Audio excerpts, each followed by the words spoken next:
تو آپ سمجھتے ہیں کہ جو اب کارپوریٹ فارمنگ بھی اب ماشاءاللہ شروع ہو گئی ہے، تو کیا یہ بھی ہماری سروائیول کا ایک طریقہ ہے؟ اس کے ذریعے ہم باہر غیر ملکی انویسٹرز کو پاکستان لا رہے ہیں؟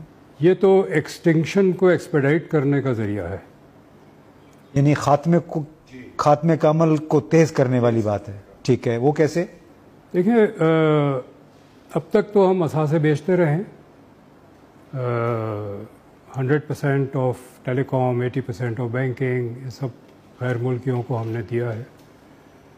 ہم یہ بھول گئے ہیں کہ جس غیر ملکی کمپنی نے PTCL خریدا، کل وہ بھی پرائیویٹائز ہوگی یا کسی اور کوئی اور خرید لے گا. کوئی انڈین کمپنی خرید سکتی ہے، اسرائیلی کمپنی خرید سکتی ہے، تو PTCL بھی اسرائیلی یا انڈین کنٹرول میں چلا جائے گا. وہ ہمارا نیشنل سیکیورٹی پیراڈائم کہاں کھڑا ہوگا؟ میرا تھوڑا تجربہ ہے، ساؤتھ پنجاب کا ہی فارم ہے. 3,500 فیملیز رہتی تھی 2700 ایکڑ کے فارم پہ. وہ سب کو فارغ کر دیا گیا اور اس کو ایک کارپوریٹ فارم بنا دیا گیا. یہ ایکچوئل موجودہ کیس ہے. اس میں 300 مزدور کام کرتے ہیں پرماننٹ، اور مزید 500 جو ہے وہ سیزنل ہے، ہارویسٹنگ کے وقت بلا لیتے ہیں، کسی اور وقت بلا لیتے ہیں. سو ٹوٹل امپلائمنٹ 800 ہے، اس میں سے 300 پرماننٹ ہے اور 500 سیزنل ہے. 3,500 فیملیز. اور یعنی فیملیز کا مطلب ہے کہ کم از کم 6-7 افراد ہوں گے ایک گھرانے میں، تو وہ سب فارغ. ان میں سے صرف 800 لوگوں کو رکھا، وہ بھی 300 ان میں سے. تو یعنی بڑا خوفناک اثر ہوگا اس کا روزگار کی صورتحال پہ. پھر یہ کہ یہ جو غیر ملکی ہے جنہوں نے جس کا تجربہ افریقہ میں ہے اسی طرح سے پارٹنرشپ کرنے کا، تو وہ کیا کرتے ہیں کہ جو پروڈیوس ہے وہ گارنٹیڈ ہوتی ہے for export to the home country. اچھا، اس میں سے آپ مقامی ہوسٹ ملک اپنے لیے کچھ نہیں رکھ سکتا. کہہ دے چلو 10% رکھ لو، 90% رکھ لو، لیکن بیسیکلی. اچھا، ان کا بھی ہمیں معلوم نہیں کہ کن شرائط پہ یہ ہوگا جو کارپوریٹ فارمنگ ہو رہی ہے. تو اگر یہ ہوا تو وہ کاشتکار جو گندم پیدا کر رہا ہوگا، شاید وہ اس میں سے کوئی گندم اپنے گھر نہیں لے جا سکتا. وہ تو ملازم ہوگا نا جی، اس کو تنخواہ ملے گی. نہیں، تنخواہ تو ملے گی، لیکن بازار سے بھی وہ گندم نہیں خرید سکتا، چونکہ وہ گندم تو ایکسپورٹ ہو جائے گی ہوم کنٹری کو، جو ملک وہاں پر پارٹنرشپ سے گرو کر رہا ہے.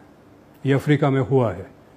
پھر یہ ہے کہ وہ چیزیں کاشت کی جاتی ہے جو لوکل یوز میں ہوتی نہیں ہے.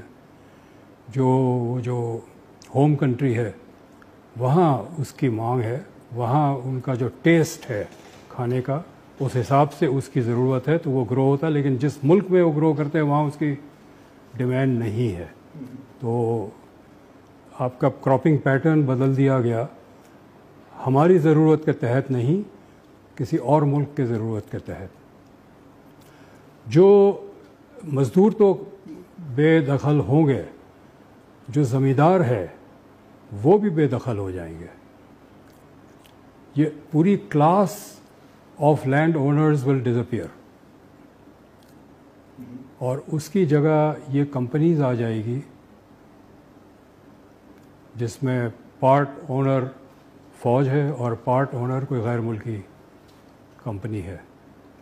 یعنی اتنا گرین یا اتنی سرسبز یہ منظرنامہ نہیں ہے جتنا آج کل ٹی وی میں بیان کیا جا رہا ہے. سبز تو بالکل بھی نہیں ہے. صرف یہ میں جب اس کو دیکھتا ہوں، پڑھتا ہوں، تو بہت لاؤڈ خطرے کی گھنٹی میرے دماغ میں بج رہی ہوتی ہے. اس ملک کا کیریکٹر بدل دیا جا رہا ہے. ہماری سوورنٹی پولیٹیکل اینڈ اکنامک جو تھوڑی بہت نام کی ہے، اب ہم ان ملکوں کی صدرن افریقہ کے ملکوں کی طرح ہو جائیں گے جہاں ایک ملٹی نیشنل کا جنرل مینیجر جو ہے وہ طے کرے گا کہ صدر کون بنے گا.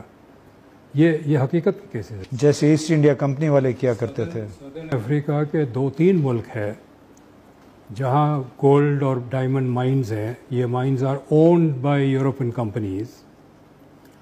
اس کا جو لوکل جنرل مینیجر ہے وہ طے کرتا ہے صدر کون بنے گا. تو ہم اس لیول پہ جانے لگے. نہیں، ہمارے ہاں تو پہلے ایک دو گھرانے ہیں جو پاکستان میں طے کرتے ہیں کہ ہمارا وزیر اعظم صدر کون ہوگا. ہمارے اپنے گھرانے ہیں نا، لیکن کسی ٹیلی فون کمپنی یا بیئر کمپنی کا مینیجر نہیں طے کرتا، اب تک نہیں کرتا. پراپرٹی ٹائکون نہیں ہے وہاں پہ، لیکن وہ دوسری کمپنیاں ہیں جو کہ اصل وہ کاروبار منرلز وہاں سے ایکسٹریکشن ہو رہی. اچھا، یہ تو بڑا ایک خوفناک سا تشویشناک سا منظرنامہ ابھرتا ہوا نظر آئے گا کہ غذائی اجناس جو ان کی قلت ہو جائے گی، لوگ بے روزگار ہو جائیں گے.